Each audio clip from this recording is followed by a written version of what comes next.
सयानी घोष जी।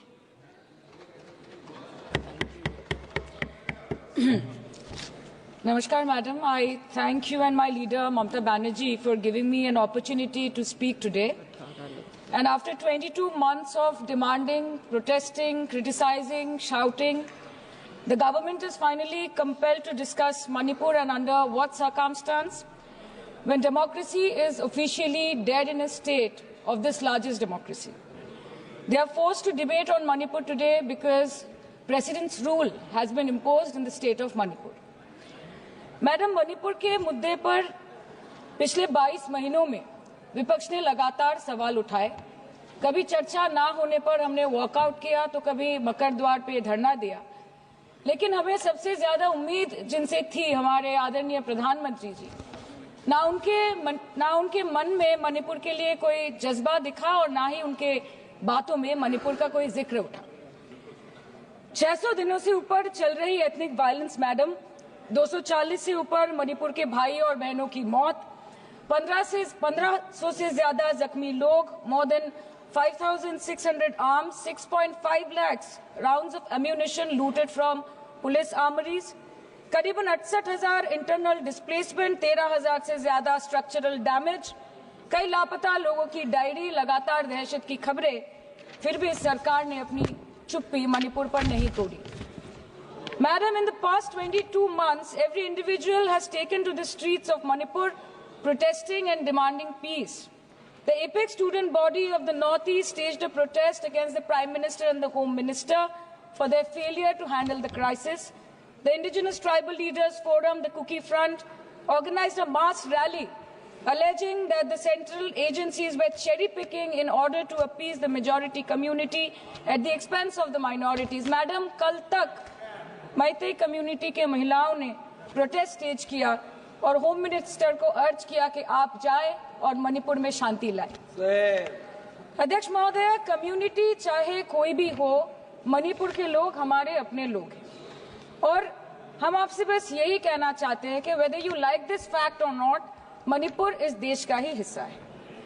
Ma'am, 550 से ज्यादा civil society organisations, retired bureaucrats, police officers, activists, lawyers, filmmakers, journalists, academics, writers, they had to unitedly issue a public statement urging the Honorable Prime Minister to speak out about the ongoing ethnic violence in Manipur, but there was pin-drop silence from the Prime Minister's end. और जब वो पहली बार बोले तो उन्होंने मणिपुर के अब के हालात के लिए कांग्रेस की तब की सरकार को कोसा, जबकि मणिपुर में डबल इंजन उन्हीं की चल रही थी। Sir, only a few empty words were spoken by the Prime Minister and not even a single substantial step was taken by the central government to handle the Manipur crisis. It was the widespread reporting of this shameful incident of public humiliation of 2 tribal women which led to the judicial intervention of the Supreme Court demanding accountability from the state government. And unfortunately, the United Nations too raised alarms about the blatant abuse of human rights in Manipur, citing reports of extrajudicial killing and sexual violence. What is the point? What is the point? What is the point of discussing Manipur, madam? What is the point of discussing the budget of Manipur? Manipur has experienced higher inflation rates every month since violence broke out in the state. 70% of Manipur lives in the villages with a monthly inflation rate of 10 to 12%, the highest inflation among all states in the country. Youth employment in Manipur is at 23%. मंत्री जी, मणिपुर पर इसी सदन में बार बार बातें रखी गई, नहीं रखी गई, रखी स्पीच रखी गई, गलत बात है। और गृह मंत्री जी भी, प्रधानमंत्री जी भी अपने भाषण के क्रम में वहां की स्थिति को बड़ी स्पष्टता के साथ रखे हैं। इस तरह के बयान करके, गुमराह करके अराजक स्थिति पैदा करने के लिए जो मणिपुर शांति की ओर बिल्कुल बढ़ चुका है, उसकी निष्पक्षता सदन में इस तरह से क्यों बोला जा रहा है Modi? Budget for healthcare slashed by 23% and 11.5%, and budget for education slashed by 17% and 5.6% in the past 2 years. Budget for nutrition has been cut by 25%. Social security spending for tribal communities have seen a massive cut of 47%. And price rise is bleeding every family dry, no matter what their ethnicity be. What has the Manipur budget demands of grant proposed for reducing inflation and ease supply chain for the network of the state? Approx 6,164 children between 6 months to 6 years, 2638 adolescent girls, 232 pregnant women, 753 lactating mothers are currently living across 325 camps in Manipur. By April 2024, 554 babies were born in relief camps since the violence erupted, including 2 maternal deaths as per official data. Madam, media reports के अनुसार चुराचंदपुर के एक relief camp में 80 से ऊपर लोगों की मौत हो चुकी है, कभी ट्रॉमा तो कभी मैलन्यूट्रिशन तो कभी बीमारी से। एक 36 साल के नौजवान ने एक रिलीफ कैंप में अपनी खुद की जान ले ली। 665 days of continuous conflict assaulted the well-being of 30 lakh people of Manipur. Youth has no future. Women and children are cramped in the relief camps. Elderly says that they have no hope for the future. आज बंगाल में एक मच्छर भी मरता है तो BJP वाले वहां पे प्रेसिडेंट्स रूल बोल के चिल्लाते हैं, लेकिन जब तक आपके डबल इंजन राज्य में आपके ही मुख्यमंत्री ने इस्तीफा नहीं दिया तब तक आपको ख्याल नहीं आया कि जिंदगी धूप तुम घना साया। Madam, my humble question is, if president's rule was the solution, why was it not imposed months ago, when people were continuously dying and houses were set ablaze? After allowing Manipur to burn for months, today you are here with a bouquet of rosy promises. Please remember, Madam, please remember, Madam, please remember कि फिर नहीं rule जो है 66, 67 and 68 president rule जिसकी ये बात कर रही हैं वो आइडेंटिकल बिल है जो कि इस हाउस के पास है। प्रेसिडेंट रूल पर डिस्कशन होने वाला है, इसीलिए इनको फाइनेंस बिल पर केवल फाइनेंस की बात करनी है। नो प्रेसिडेंट रूल पर बात होनी है। वो बिल यहाँ है, वो बिल यहाँ है। Madam, after allowing Manipur to burn for months, today you are here offering bouquet of rosy promises. Please remember, फिर नहीं बसते वो दिल जो एक बार उजड़ जाते हैं गालिब, कब्र कितनी भी सजाओ कोई जिंदा नहीं होता। Please remember this. Madam, this was imposed not to restore peace, but to salvage the BJP's political reputation after months of inaction. This is the truth. This is the truth.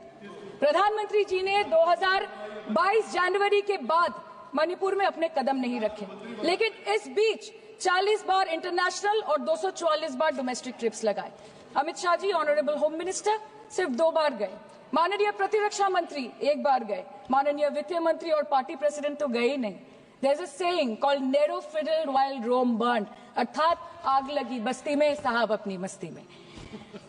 Madam, सिर्फ एक ही बात बोलनी है कि पापा दूसरे देश की वॉर रुकवा सकते हैं, but why was not a second given to comfort the people of Manipur? As per Madam, महोदया, यह सदन please don't take it personally, sir. पर खड़ा होकर बोलने का नहीं है, और उनको पता नहीं है कि जब गृह मंत्री जी वहां गए वैसे क्षेत्रों में गए, प्रधानमंत्री जी के निर्देश का पालन करने के लिए गए, और ऐसे क्षेत्रों में जहां इन लोग कभी जाने का हिम्मत नहीं किया, और वही धरती गवाह है जब वहां इन लोगों के राज्य में जब वहां हिंसा भड़की थी, 10,000 से ज्यादा लोग मारे गए थे। क्या यहाँ सदन को क्यों गुमराह किया जा रहा है? और बजट पर the Home Ministry, the Home Affairs was said that the ministry will talk to both the groups so as to bridge the ethnic divide at the earliest, पर उस ब्रिज का टेंडर अभी तक पास नहीं हुआ। The bridge has not yet been constructed. Mr. Shah visited Manipur on 29th May 2023 and constituted a peace committee under the chairpersonship of Governor of Manipur, but there has been no development since. बाद में देखा गया that the governor को जबरदस्ती वहां से हटा दिया गया because she echoed the voice of the people of Manipur saying that Manipur के लोग दुखी है, मणिपुर के लोग अपसेट है। उन्होंने सिर्फ मांगा था कि प्रधानमंत्री एक बार आए और उनसे मिले। इसमें इतनी गलत बात कुछ नहीं है madam. Is this the reason why the government always shies away from discussion and debate? The truth is double engine ran over the people of Manipur. The double engine, your double engine ran over the people of Manipur. And on the other hand, we have our leader, madam. जब कभी भी कहीं कोई दुर्घटना घटी, जब कहीं बस्ती में आग लगी, जब कहीं आंधी उठी, हमारी लीडर वहां खुद जाके खड़ी हो गई। और जहां खुद नहीं जा पाई, वहां पे उन्होंने अपना डेलीगेशन भेजा, चाहे वो हथरस हो या लखीमपुर खीरी, चाहे वो सिंगू बॉर्डर हो या वायनाड या वो मणिपुर हो। हमेशा वो दूसरों की उम्मीदों पर खड़ी उतरी।